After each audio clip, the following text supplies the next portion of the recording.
don't trade your happiness or your truth for anybody else's happiness.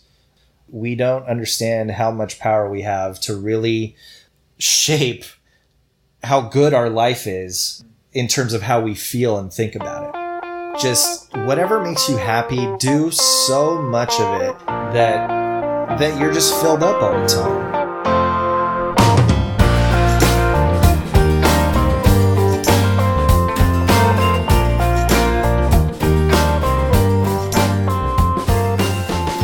Hello and welcome to the Beautiful Work Podcast.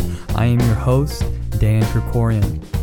Each episode we feature a special guest from all walks of life and ask them to explore the ins and outs, ups and downs, the trials and the triumphs of their chosen fields. Writers, musicians, coaches, business owners, and everything in between. We peel back the curtain to hear their stories, to walk their paths, to find out how they breathe life into their beautiful work.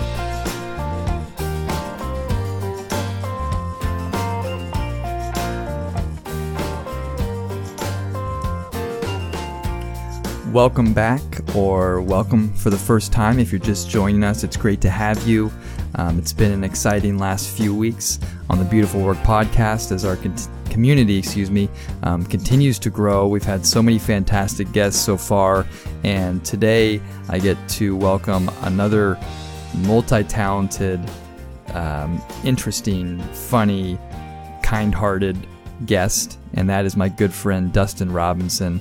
Dustin is a very talented singer, songwriter, producer, all things music, and I've been lucky to have him also play in my band over the last 8 years, and he's got a solo career as well, and he's got a new song coming out tomorrow, Live My Life, and we're going to talk about all of those things and more today. It's packed with a bunch of fun stuff, and so I can't wait to get to Dustin.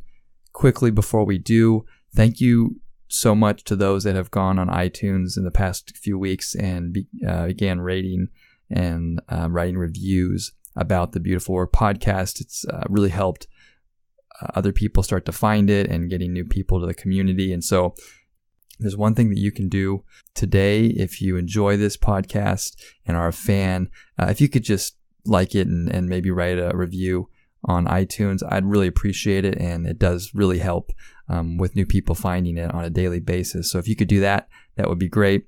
Please also sign up for our newsletter, and you can stay up to date on happenings with the podcast and with music and things like that. Show announcements for music. We do have a show coming up this Sunday at Pacific City in Huntington Beach, and actually Dustin will be playing with me as well as Mike Teague. The three of us are going to be doing a trio, the Dan Krikorian trio we do from time to time at Pacific City outside. Should be a beautiful day. So we got a couple hours of music for you this Sunday, March 31st. And then we'll also be back at Pacific City on April 14th, again from 1 to 3 p.m. So come on out, say hi to us, to all three of us. Dustin, you're hearing his story today. Mike was on the show a few episodes back. And so come say hello to all of us. The new album Grandeur, my new 5th record that came out January 18th, is starting to pick up steam with some press, and really excited about it. Had a really good review come in today from Belgium, Roots Time in Belgium, which is a music magazine and website. Said it's, in their opinion, one of the top 10 albums of 2019 and will continue to be so. And that was high praise, and we are excited about that review, and hope you get a chance to go listen to it. So if you haven't heard Grandeur, please head over to iTunes as well. Also on this website, dankrikorian.com, has links to it. All right, that's it for this week. Can't wait to talk with Dustin. I traveled to his spot in Long Beach, and we just had a blast recording this episode. So without further ado, let's get to the show.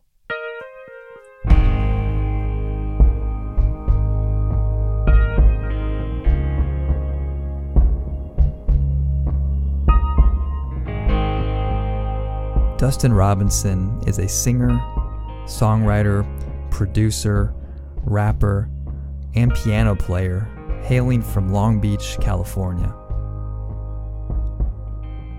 In addition to working on his own music projects, Dustin also collaborates with many other artists and has played the last 8 years in the Dan Krikorian band. Dustin is an accomplished session vocalist with over 500 sessions in the last 3 years alone, and currently balances a full-time job in the tech industry with a full-time mindset in the music industry. In 2014, Dustin released his first EP titled Proper Introduction, which featured Dustin's unique blend of funk, jazz, blues, R&B, and hip-hop, all rolled into one, and all backed by a singular, strong, and unique voice. For this episode, I traveled to Dustin's home studio in Long Beach, and we discussed the inner workings of building a loyal online following, being comfortable in your own skin, and learning to sing like Stevie Wonder.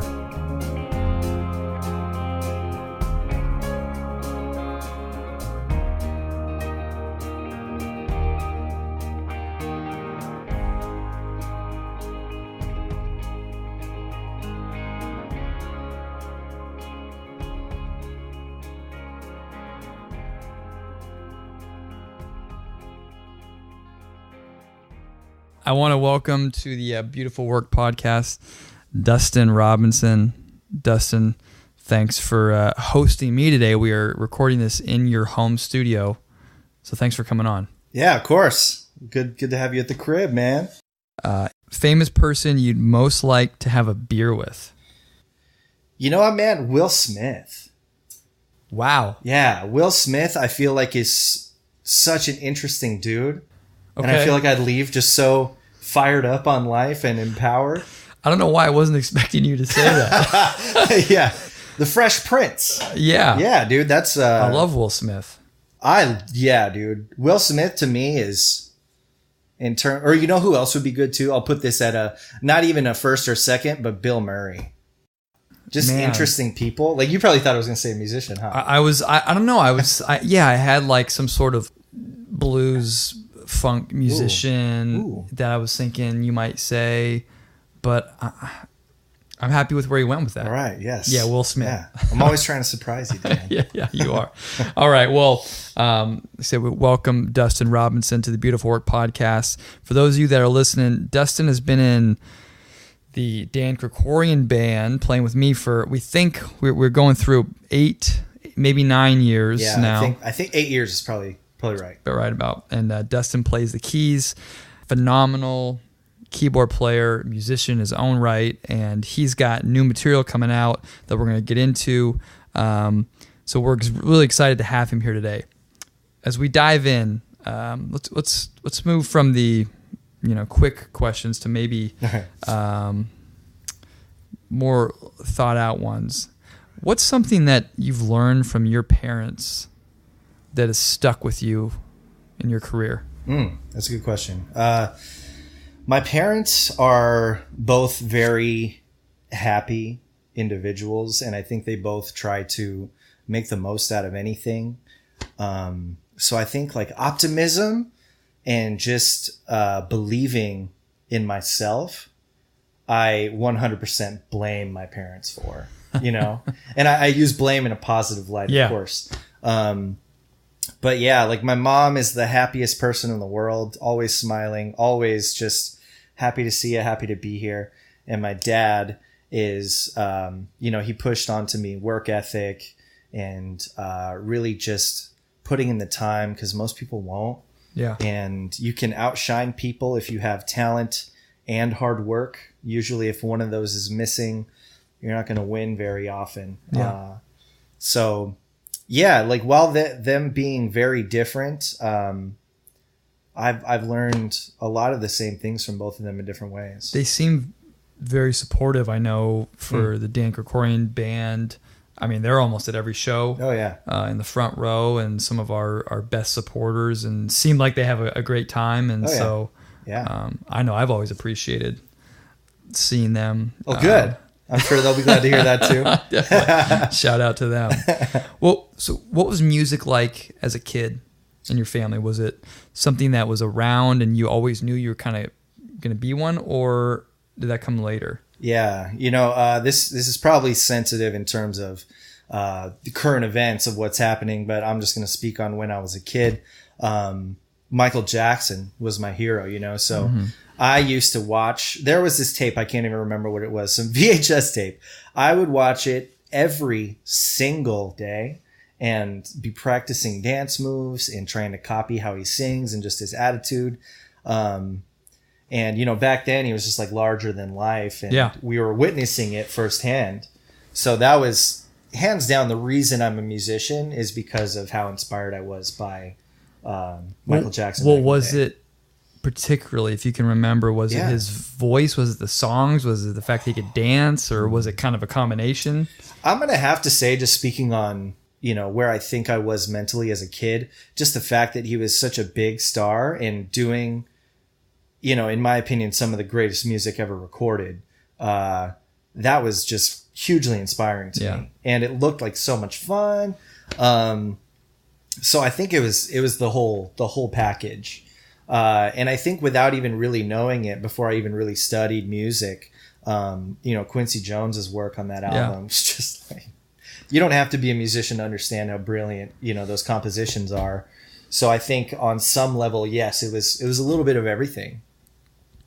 When did you figure out, I could sing? Because, and for those of people that listen to the podcast that haven't heard you yet, and hopefully they will at the end of this podcast, when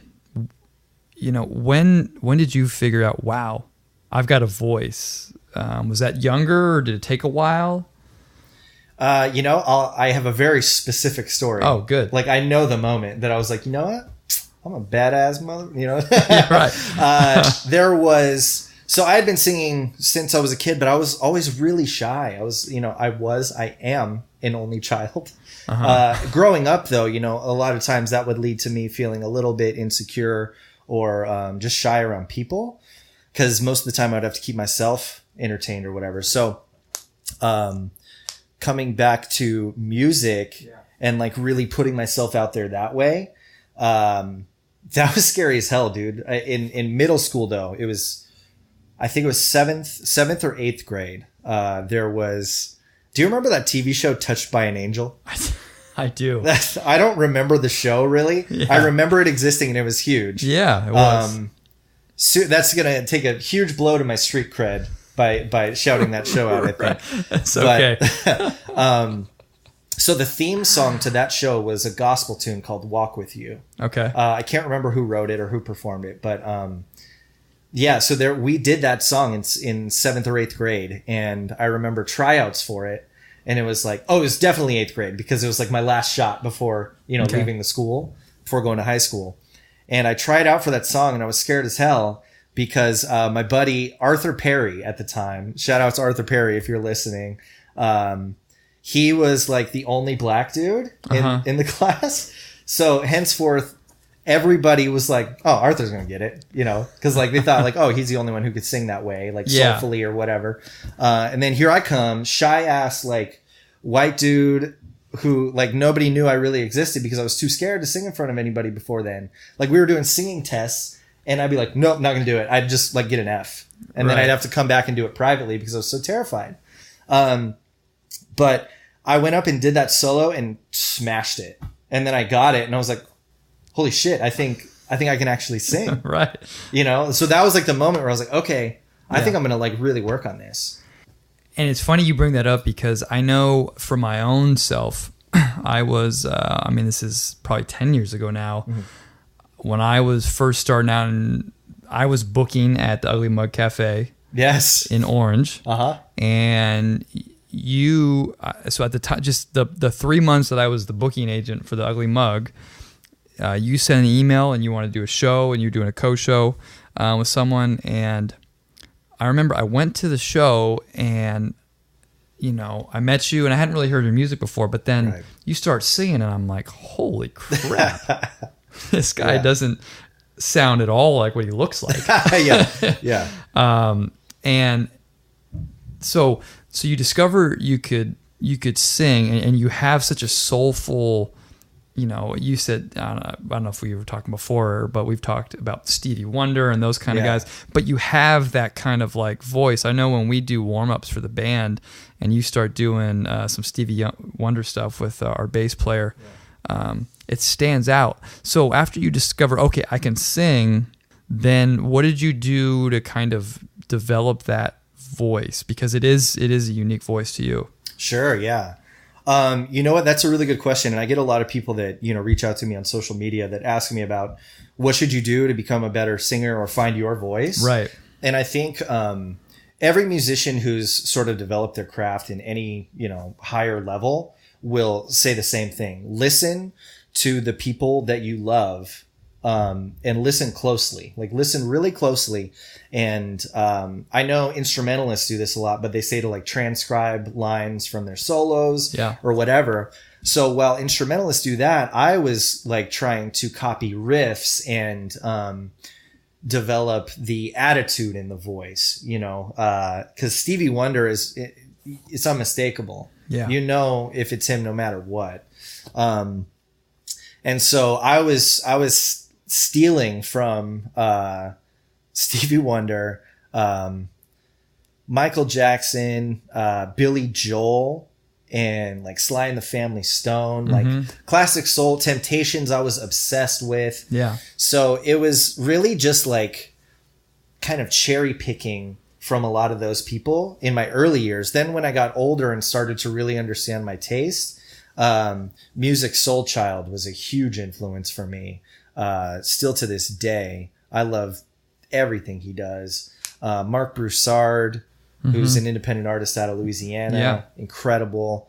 So there's I feel like I kind of cherry pick from a ton of different influences, because I'm influenced by hip hop, classic rock, jazz people, you know, and I'm not unique in that way. A lot of people, I know you listen to a lot of different stuff too. Sure. So, but yeah, I think it's just me listening and copying and taking stuff and then sort of figuring out how I can make it my own. And at some point during this time too, or I don't know if you discover, but you begin playing keys or piano. Mm-hmm. Is that around the same time that you discovered you could sing, or is that a different time? Much later. Okay. So, I didn't touch a piano until I graduated high school. And why the piano? Why not guitar or drums? Or I think because my idols played piano, like Stevie Wonder, Elton John, Billy Joel. I love Little Richard too. And a lot of the jazz guys that I love are piano players too. But one main reason, this is another very specific memory I have. I went with my high school choir to New York right before we graduated in 2004, and went to Billy Joel's musical Moving Out on Broadway. And there was this dude, I forget his name now. No, Michael Cavanaugh. Michael Cavanaugh was playing the lead. And basically it's a big dance show, but then there's a band that just kicks ass. And so he was playing the Billy Joel part, right? And he was up there just killing it on the piano and singing. And I kind of I felt some similarities with him in terms of his voice at the time. And I just got so inspired that I went home immediately, and my parents had bought me a keyboard years before that was in the attic almost immediately. And as soon literally the plane landed, I got home and I was like, Dad, we need to get that out of the attic. And then it was every day. I didn't know what I was doing at all. Yeah. And I would go through and just listen to songs I liked and be like, okay, I'd start by figuring out the bass notes. Then I'm like, okay, I at least get the structure and I know what the root of all these chords are now. And then I'd start to incorporate triads. And then luckily I had a keyboard that had a digital display that would tell me the chords that I was playing. So I would look up chord charts and then, be like, oh, okay, it says C minor 7. Now I'm playing the right chord. And it was super like the wrong, like roundabout way to do it. I should have got a piano teacher at that time. But that's how I first learned, was just like plunking it out. And I was playing like 6-7 hours a day, just being frustrated for that whole time. It's interesting. Cause you just said, I should have got a piano teacher, which sometimes I've looked back and thought, I wonder if I would have taken, guitar lessons when I was 12, where I'd be at. But then also my story is similar to yours, where I just would just go online and learn songs early on. Yeah. And sometimes I'm actually thankful for that, because it almost made me have a better ear. Because, totally. Yeah. Because for you, you're hearing it and you're plunking it out, and you don't know the theory yet, but you understand how to hear it. Right. And maybe the theory came later, and then it just kind of all made sense. Yeah, we did a little bit of theory in high school. Okay. Through my director, Randy Karp of the choir. Uh-huh. She was incredible. Like she has a lot to do with the reason why I'm still a musician. She really kind of encouraged me in those developmental years when I was really just figuring my stuff out. Yeah. But yeah, man. And then, so it just makes me laugh, because you learning all these great songs and all these great people. And I remember the first song I learned how to play on guitar was The First Cut is the Deepest by Sheryl Crow. Nice. That's a good tune. It is a good tune, but my college roommate hated it, and I learned it. It was like 3 chords. But you're learning, classic Billy Joel stuff, and I'm learning Sheryl Crow. It didn't sound like classic Billy Joel at the time, What was my first song? I think my first song that I tried to learn, I didn't play it perfectly. Okay. Or even correctly, probably, but I think it was She's Got Away by Billy Joel. Oh, that's a great song. Yeah. That's a great song. Yeah. Super romantic. Yeah. But yeah, that's good too. Yeah. So you then, after high school, went to Musicians Institute. I went to Fullerton College first. Okay. So explain that path maybe. Yeah, cool. So actually out of high school, I was convinced nah, man, I'm going to get a deal. It's going to be, that's what it was. Yeah. And I did get to do a lot of really cool stuff with cool people around that time, but it did not pan out how I thought. I was rich and famous, no problem. I just had no idea how the business worked, or that I even had to do the business. It was just I can sing. People are going to want me, Yeah. But anyway, sidebar, I went to Fullerton College because they had a great music program, and I wasn't quite ready to commit to university yet. So did you know, were you thinking, I want to do music at this point? After this, this was your path. Okay. Yeah. Once I hit honestly, once I did that solo tryout in 7th grade or whatever it was, and I got it, I knew. Okay. I knew before then, but that was my confirmation. Okay, I can do this. But yeah, I went over to Fullerton to study music there. And then I actually got into a school in New York. I was fully set on going to school at Wagner College in New York. And then also checked out NYU, but there's no way I was going to afford that. So it was nah. Yeah. And I got in, paid my deposit and everything. And then I was I don't want to do musical theater. Nothing against musical theater. I love musical theater, but well, you have the voice for it. You could. I've done musicals. Yeah, I mean, you but this was not the direction you wanted. Yeah, deep down, I knew, even though I hadn't written a ton of songs, or maybe even not any at that point, I just knew I wanted to create. Yeah, I didn't want to do the same show over and over and over. So yeah, and then once I figured out, I figured that part out. Yeah, I was all right, no, I'm going to stay in LA. And then I went and checked out Musicians Institute. Had a great time there, and it was game over. And did that give you because when we have band practice, you're one of the guys I kind of lean on, and we get to a crossroad at a song, and it's you and a couple other members of our band know the theory. Sure. And is that where you sort of honed in on theory, and then the other parts of music that kind of gave you confidence going forward?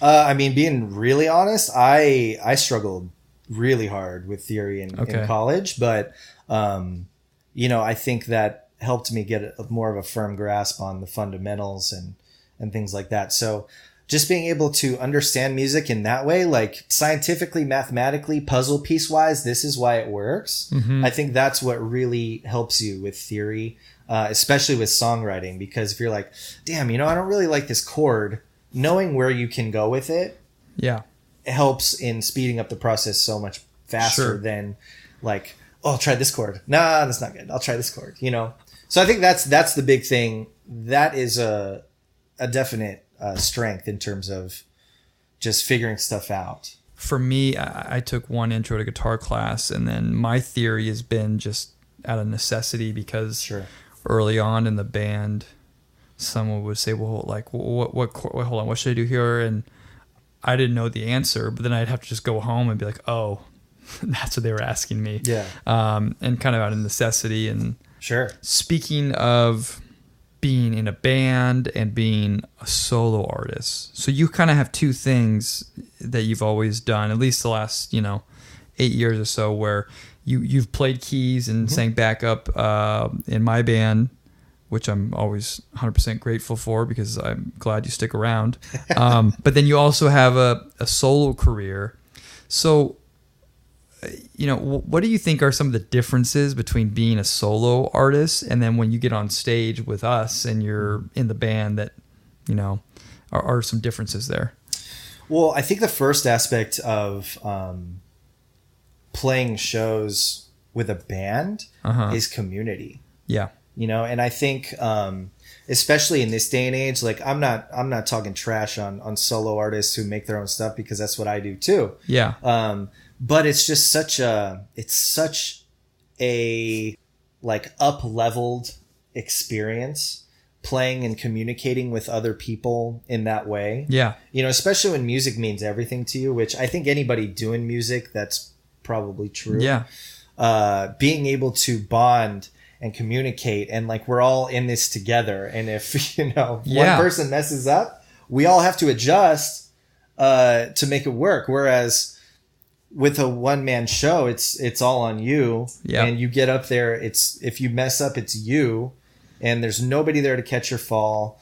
I love both though. Okay. Because you can play a lot higher energy stuff with a band and you can play off each other. Yeah.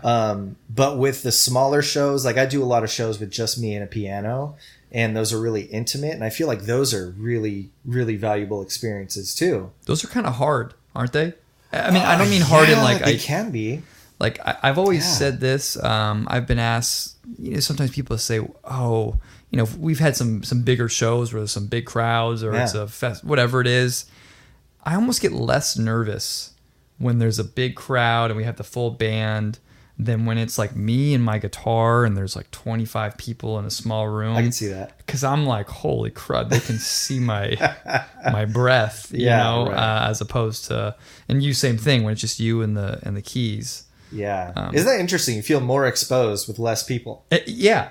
I think it's because you can see all the individuals. Right. And often in like one shot. Like, oh, there you all are. Whereas if it's a bigger show, then it's kind of just a sea. A blob of people.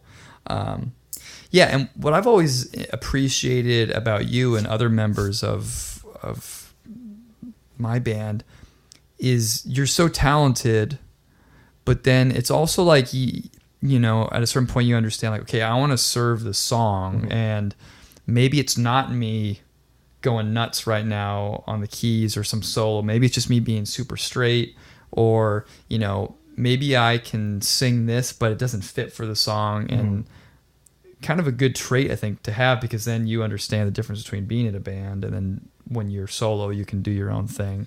Yeah. Yeah. I think that just comes from one, personal preference, but then two, I think just the discipline, I think of music as having something to say, and it's not always the best thing to stand up in a crowded room and go, I declare, and then, say whatever you were going to say, because then people would be like, that was inappropriate. Yeah.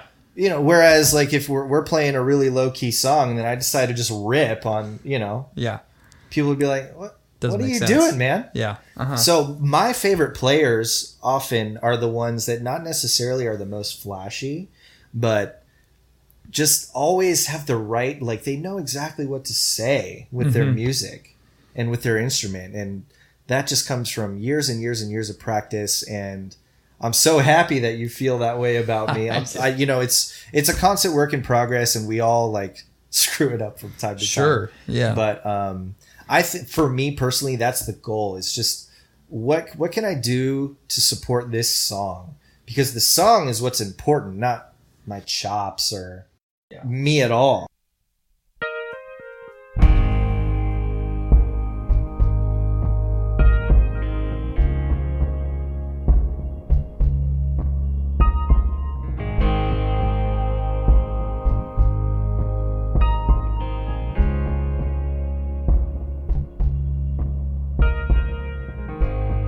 About 9 years ago, I took a job on the side as the music booker at the Ugly Mug Cafe in Orange, California. I had played my first few shows there, and the owner asked me to help out getting bands, customers, and most importantly, money in the door.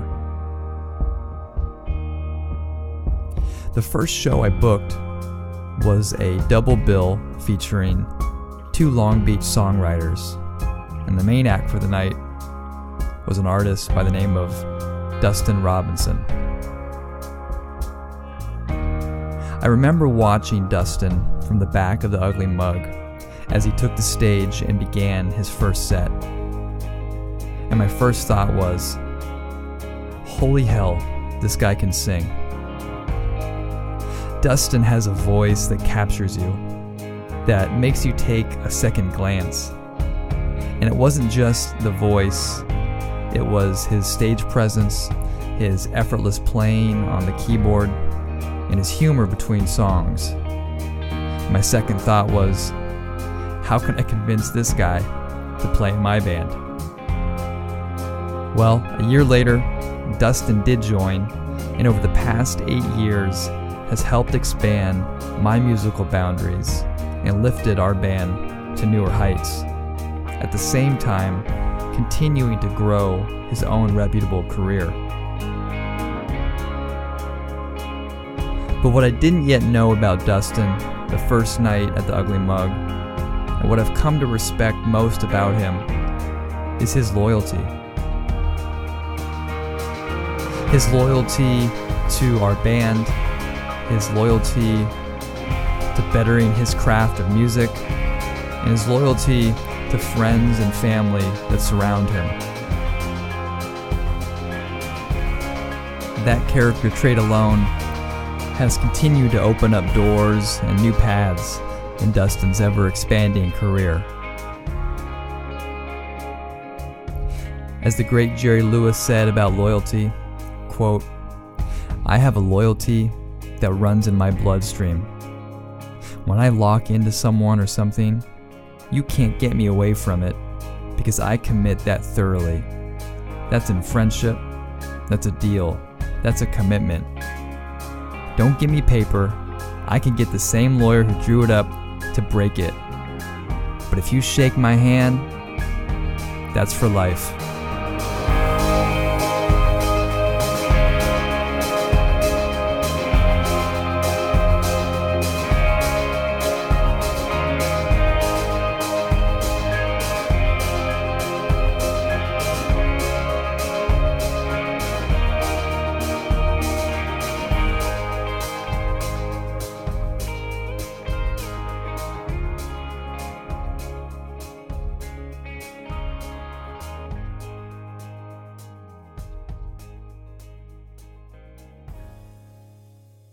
Let's switch a little bit to songs and songwriting. Cool. And it's something that I know we're going to get to. You have new material coming out. What do you think are some of the most crucial elements of a good song?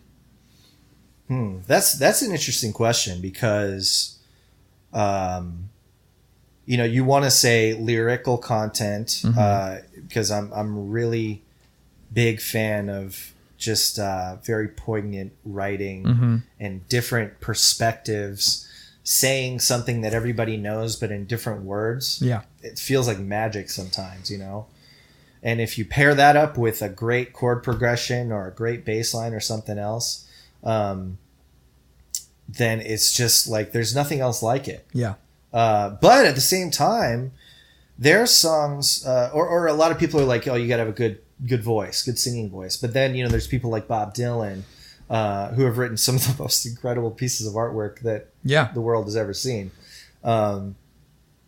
So it's really tough to say. Are you, because the type of music that you write, it seems like it has a fundamental rhythm and like a feel from like the bottom, where like you have that groove and you have that feel from the bottom, and then it's built on top of that. At least from people that I know you like and songs that you write and the songs coming out, like it hits you like right away in the gut, like you're like, ooh, that's a cool groove, or that's a cool beat, and then the melody and the lyrics are on top of it. And that, maybe I'm wrong, but at least from when I hear your type of music, the music you write, that like hits me like right away. Yeah. And I don't know if that's something that you think about, or if that's just well, it's definitely something I think about. Yeah. Because of such a heavy influence in hip hop and R&B and even jazz, like there's such a heavy emphasis on the rhythm section. Yeah. That, and I think with any groove, most musicians would agree that the bass and the drums are what lock it down. Yeah. That's what sets up the whole tune, in terms of how it's going to feel. Yeah. So I do put a lot of emphasis on that foundation. I make sure that vibe and that feel is right, when I'm trying to put a tune together. But do you write from that point of that start, and then you put lyrics and melody, or do you have melodies and lyrics that you write and then you put that on? Sometimes. So sometimes I'll just be driving around, or like I'll be in the shower, or laying in bed, and like I got to grab my phone to do a voice memo because I just came up with an idea that's a cool guitar line or a bass line or maybe a melody line, and it has no context whatsoever. But then there's other times where I'm just like, I might be opening a whole other box here with this. Let's open it. Yeah. I don't believe in writer's block. I don't believe it. Why? Damn it. See, I knew we were going to do this. No, this is I because I believe that it's like going to the gym. I don't believe in my muscles today. Or, so it's something that it's more of like my muscles are blocked today. No, right. They're not. Get your ass to the gym. You might do a really shitty workout. Yeah. You might write a really shitty song, but all that matters is that you went in and put in the work.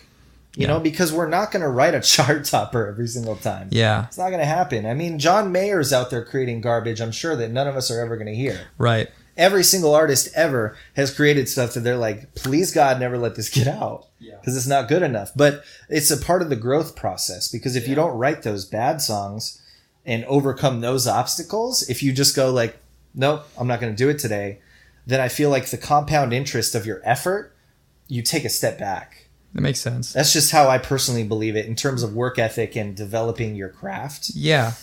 Well, and I tend to agree with you because, a lot of the great writers, when you listen to them speak, and whether it's songwriters or, authors or whatever it is, they just show up and they do the work every day. And like they said, like you, like sometimes there's no songs there, but I'm putting in the hour or two to write and to develop my craft. And then eventually the process will produce a better song, where sometimes people think it's like songwriting is just, you just wait for the lightning bolt to hit you and then boom, there's a hit song, where like it's a lot more work than that. So like what you're saying is writer's block is, you just have to work through it, and eventually something comes on the other side. Exactly. I think it's not necessarily writer's block. I think it's miscategorized or mislabeled as that, more as you're not letting yourself get there because you're too focused on the end result of, is this going to be good? That doesn't matter at this point. You're just trying to make something. So what's something that you would do,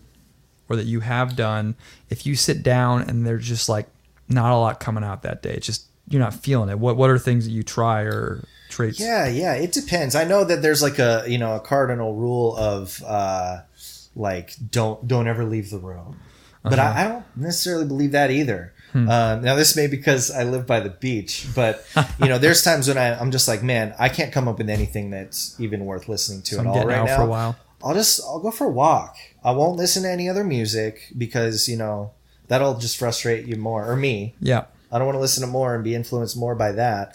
I just want to go out and like just clear my head, because I think that is what holds people back from creating. Sure.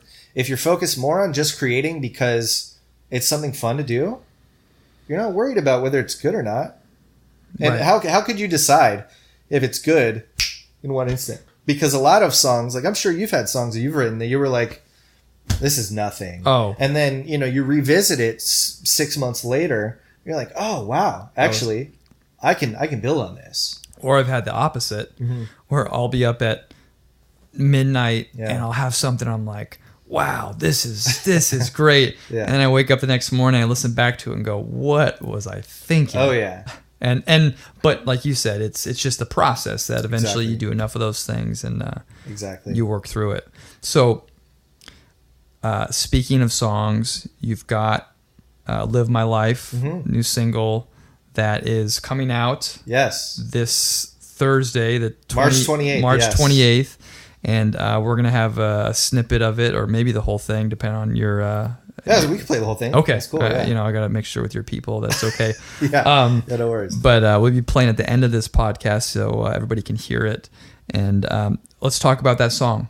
Yeah, so this is the first single of many that I'm going to be putting out this year. And it's all 100% self-produced, besides I sent it out for mixing to my buddy Mehdi, who's just an incredible engineer.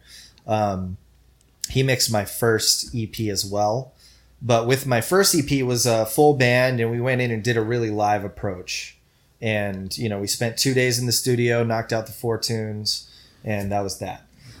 With this is all 100% self-produced. So it's like a totally different frontier. I had to face a lot of fears in doing this. And, I mentioned that I'm really influenced by hip hop. So I'm introducing that into, my kind of catalog of sounds as well, because I was always scared of people. I don't know. Yeah. Like going like, what is this idiot doing? Like, you're a singer, man. Go sing. Right. But I've always pictured myself as somebody who can do a lot of different things. So I was like, you know what? Screw it, man. I'm going to put this out and we'll see how people. Well, it's really good. And, I mean, you just I got a sneak peek before we did this, and it's immediately like it's got this infectious rhythm and feel to it, and I enjoy the little hip hop rap. Ah, thank you. It's got, like I said, we got kind of that West Coast old school vibe to it. Definitely. In terms of hip hop, I'm super inspired by West Coast hip hop. Like, because they're also inspired by a lot of the people that I was inspired by musically, like funk and all that stuff. It's all built off of that stuff. So it's like my favorite. You growing up and living in Long Beach, you're at the doorstep of a lot of the greatest rap artists of all time. Yeah, that's also another intimidating thing, man. Is like, even just coming out and saying like, oh, I'm a singer and rapper or something like that from Long Beach. As soon as you introduce from Long Beach, immediately they go, does he hold up to, the Long Beach standard? And like, shit, I don't know if I do. But it goes back to, this is the stuff that I love, and I would be doing myself a disservice to not at least put it out and express myself in this way. Sure. To circle back, you were asking me about the song specifically, what it's about. So the song it's called Live My Life, and immediately, just off of the title, it's about like, you can't let other people determine how you're going to live your life. You got to do it how you want to do it and not really worry too much about it. So I am really writing this song to specific groups of different types of people. Okay. One of them being musicians who try and like say that they're all up on this like try and act mightier than everybody else. Yeah. For no reason, just to keep up appearances. I think social media has a huge play on that. It's also to people who have never done what you want to do, but they know exactly how to make you successful. Yeah, the song is really just about hearing, like going, okay, yeah, I heard what you say, but like, you know what you're talking about, so I'm gonna do what I'm gonna do. I'm gonna do me. Yeah, it's really just like, you know what, man, like, yeah, get out of my face. Well, I'm really excited to see what it does. It's like I said, I was really enjoying it before the podcast, and so where will people be able to find this? Yeah, I'm going to put it up on, I have a Bandcamp page, but it'll be on all major streaming services too. So Spotify, Apple Music, yeah, everywhere.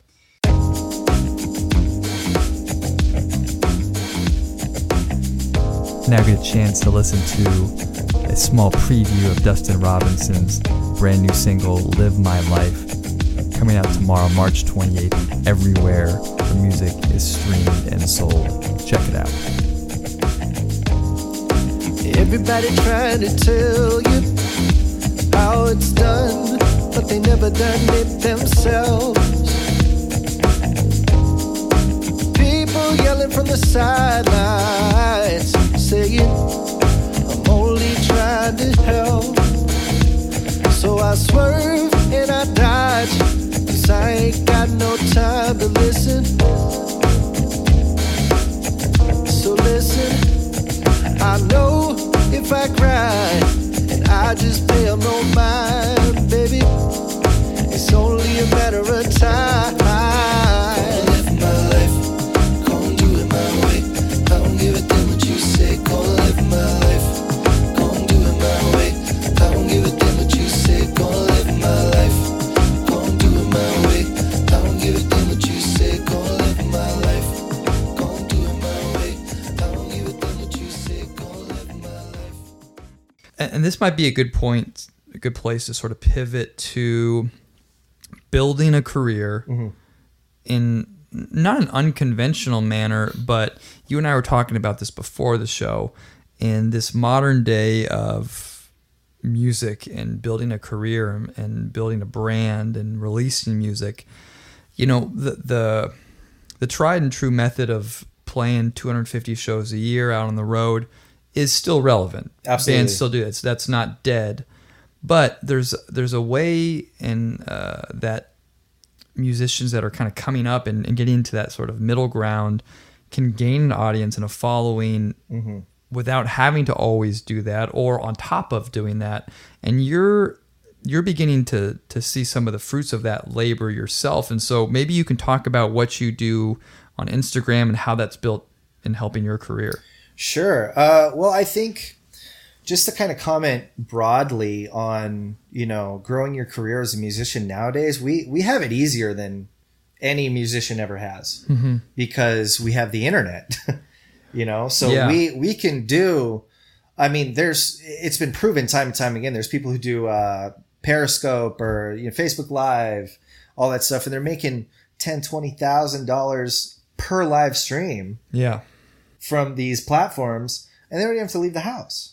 So just having that kind of power to expose your music and your brand and your personality to people via those channels of social media is just so paramount. And so the way that I've been doing it is really just really utilizing it as a way to develop deep connections with, I don't even like calling them my fans because it seems so disconnected. But just like my community of people, I think tribe, isn't that what some people call the tribe? Sure, I don't know. I feel a little corny about that. I know, but you're following your kind of community. I like community because that's really what I'm after, is to build a community of people who, like, if I have a show, I would want my audience to want to hang. Right. And I think it's so important that when we get those shows, like when we do shows and we have people come out, that we give them the opportunity to feel comfortable, to be themselves and meet new people. Like, why the hell not? Sure. But yeah, in terms of actually growing the social media, I think it's just so important to be active and care about the people that are following you. And we have such access to people now. Right. And people have so much more access to us that people really can get to know us on a way deeper level. It's not going to be like, think about it, I don't know, 90s or even 2000s or whatever. It was, you had to wait for a behind the scenes exclusive release Right. from your favorite band to see it. And now every day I could post a story like, what's up, y'all? Right. And you're there. You feel like you're there with me. What's a song or a musician or band that you've heard recently that has like really grabbed your attention? Oh man, there's a killer pianist and producer named Anomaly. Okay. Who's just sick.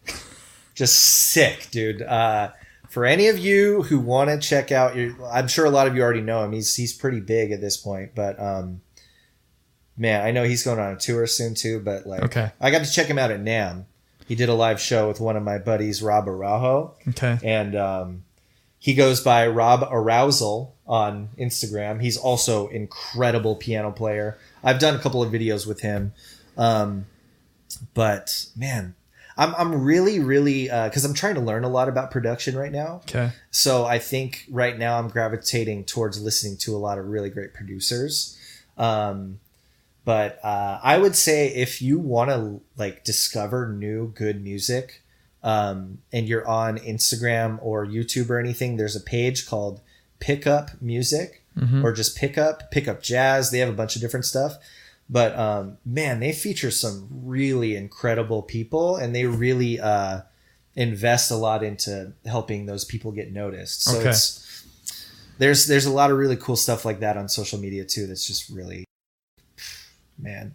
But also, I'm a type of guy that likes to re-listen to stuff a lot. So like I'm still re-listening and learning from Stevie Wonder like all the time. Sure. And I still listen to Music Soul Child a bunch. But Robert Glasper is involved with a few really incredible projects as well. He's like a jazz hip hop dude, Grammy winner, worked with everybody. Isn't it cool when you find a new song or a new band that like just sort of opens up your world again? And you think like, man, I've been listening to music. I've been playing music for all this time. And then you hear something and you go, holy smokes, what is that? I don't know why, but yesterday I heard a song by Nathaniel Ratliff and the Night Sweats. And the song I was looking up, it's called Hey Mama. I think I've listened to it 40 or 50 times in the last day and a half. Nice. And every time I listen to it, I think, holy crud, why didn't I write that song? Like that, what a great song. And it's simple and it's powerful. And I love that about music. But I'm going to, Pick Up Music and Anomaly and Stevie Wonder. I mean, you've hit some great. Oh, dude, you know what? One more. And like, I'm not trying to name drop or clout chase or anything, but I'm just so proud of this dude. If somehow you have not listened to Anderson .Paak yet, I went to college at MI, and he was like one of the fill-in guys. Like he'd be a TA or whatever. So he played for a few of the classes that I was in, and like we all knew back then, like, dude, this guy is on another level. Yeah, it was ridiculous, man. Like we'd be going, and he showed up late one time. I remember this. I'll never forget this day. But the teacher like reamed his ass. Like, where you at, man? Like, what are you doing coming in here late? You know, like they're always trying to like really get down on you hard. And he comes in, he didn't say a word. He didn't even respond.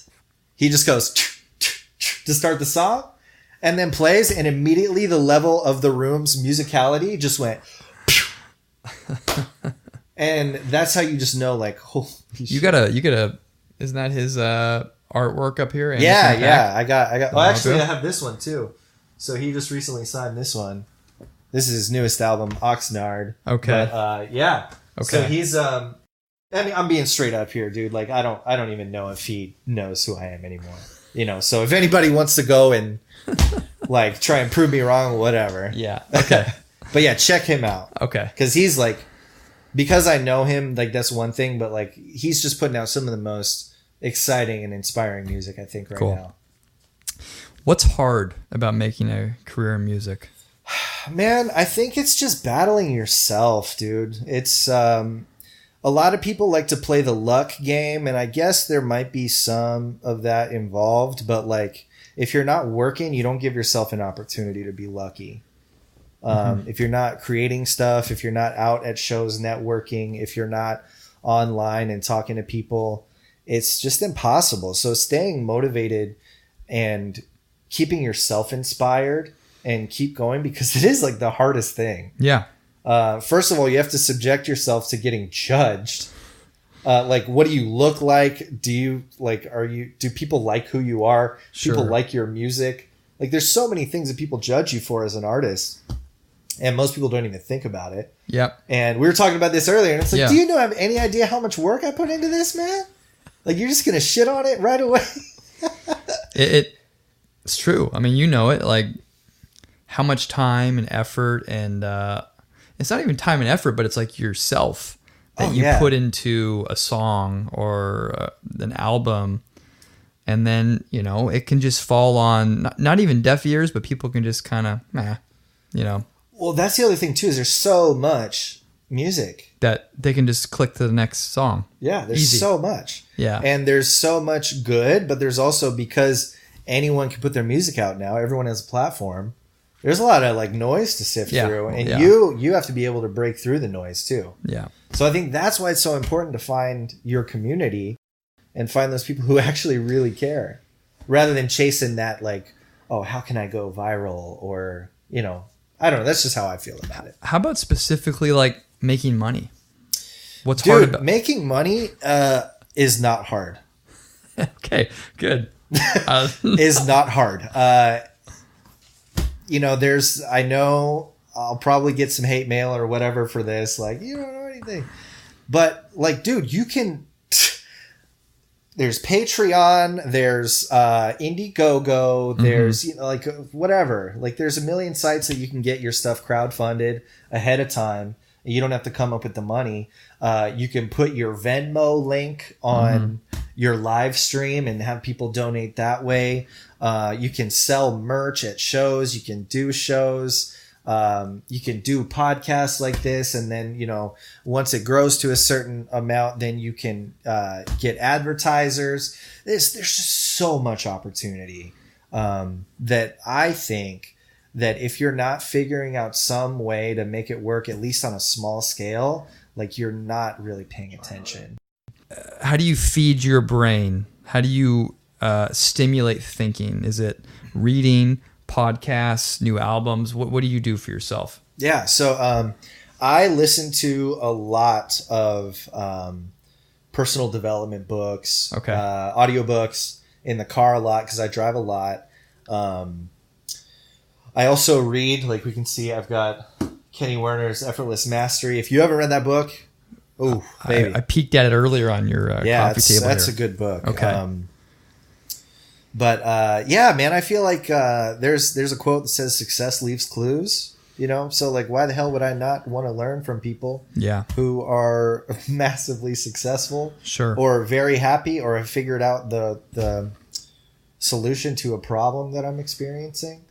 I just think I think it's important to learn something new every day, you know, whether that's something that you can apply directly to your business or if it's just to learn how to improve your lifestyle a little bit, be a little bit happier, whatever it is. I feel like growth and improvement is really like the whole reason we're alive, you know, see what potential we can reach. Are you listening or are you a physical reader or what? I do both. Okay. It depends. So like, because I'm in the car a lot, I like to take advantage of that time. Yeah. Because you can lose that time. You can just listen to music or listen to the radio or whatever. And like, that's good entertainment. But like, are you learning? Most people aren't from that. Most people, it's just noise.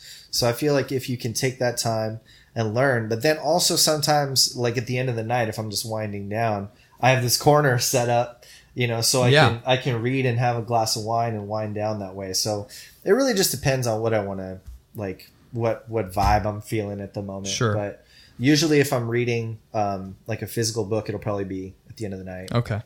What is it about music that brings you the most joy?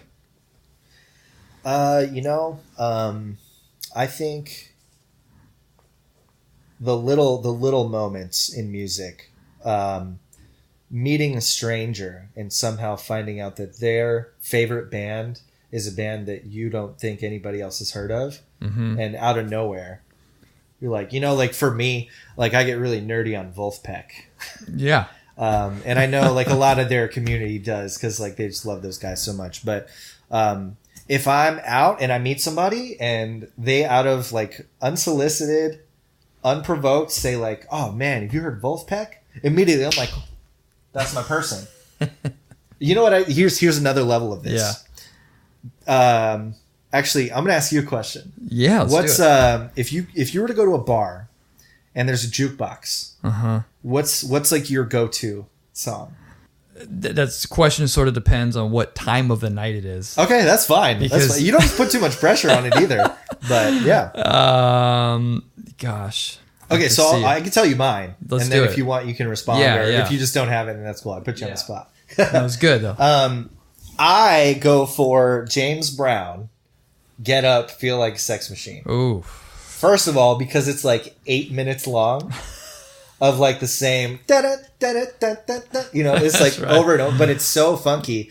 And I can look and see who my people are in the bar. Like everybody loves that type of stuff because it just feels so good. Sure. But you can see the people who are like really celebrating it. And then it's like I'll go over and be like, all right, what's your deal? That's great. That's a good one. That's a really good one. Those little moments in music are everything to me because it just shows you how much people connect to it. Yeah. But then also I feel like it's just such a big tool for affecting people, especially when you're creating music or sharing music. Like, I don't know if you feel this way, but if I share music with somebody, it's not just like a blind thing. It's like, I think that you would love this. And I'm hoping that you develop a deep connection to this like I do. So it's like, it means everything to me. Like, it's the most meaningful thing, but it all circles back to connecting with people. Yeah, that's a good way to put it. And I felt it like when we're on stage together with Dan Krikorian band, man, there's times where maybe it's the end of the night and we're jamming to something good and you're just going nuts on the keys and yeah. But like there's something pretty like when the band is all together and you could tell the audience is like, whoa, what's going on up there? Yep, exactly. And you get done and I feel like Will Ferrell in Old School when he's like when he answers that question on stage, he's like, oh, what just happened? I just blacked out. yeah. But you feel like that where you're like, wow, that was special. Yeah. That was really fun. That's why I do this. Yeah. And even, for not to drag this question out too long, but that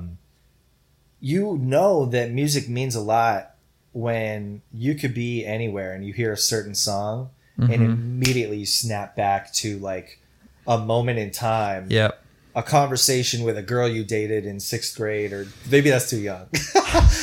Whatever. In high school. And, you're like, man, I remember we were sitting right here and we were fighting about, the high school dance or whatever. Yeah. And it's just, what I recently read too, is that memories of music cannot be lost to, I feel like I'm going to get this wrong, but I think it's to Alzheimer's.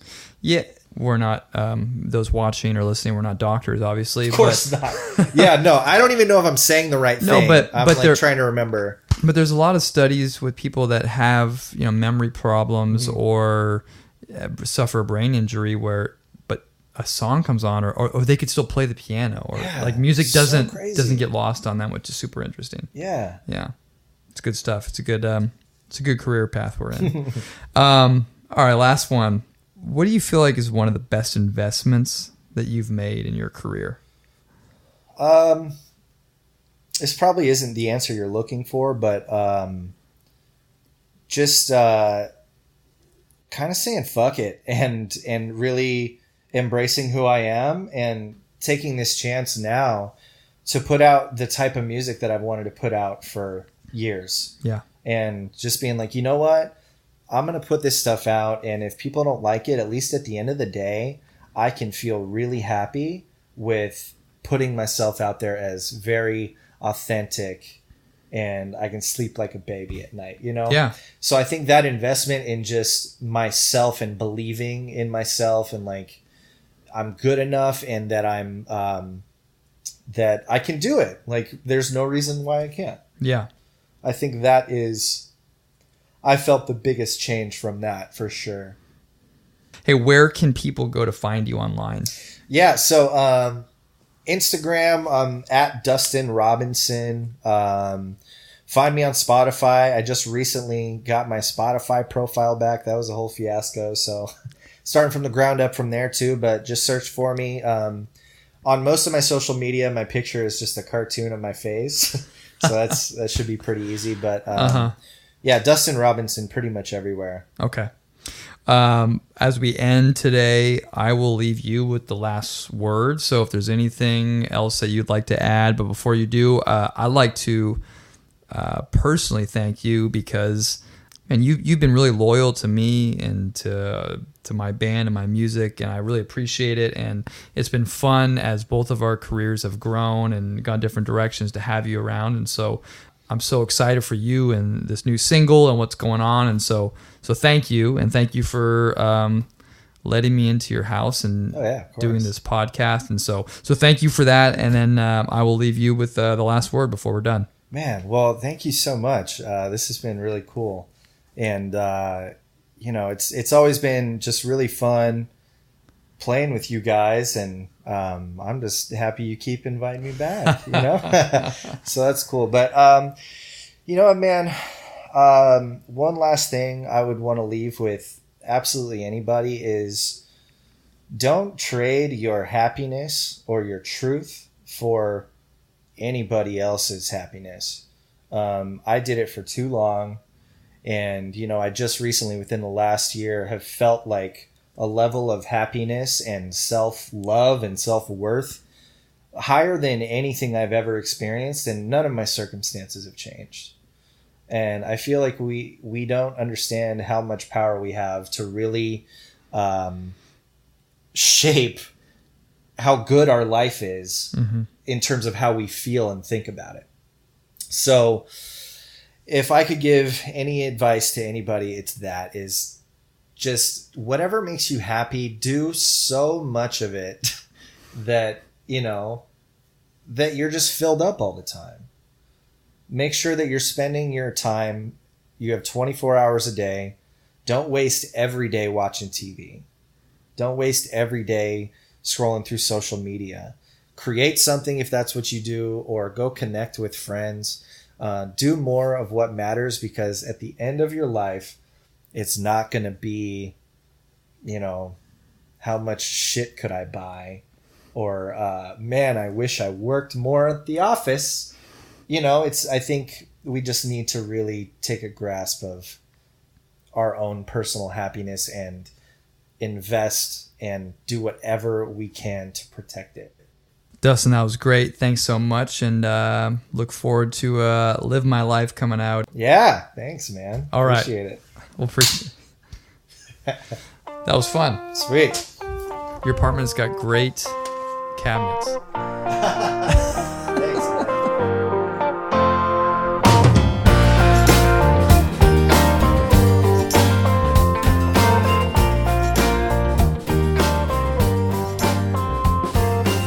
Wow, that was a lot of fun.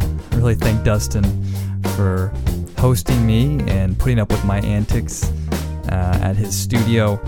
And we are really excited for Dustin's single, Live My Life, coming out March 28th everywhere where you can find new music. Spotify, iTunes.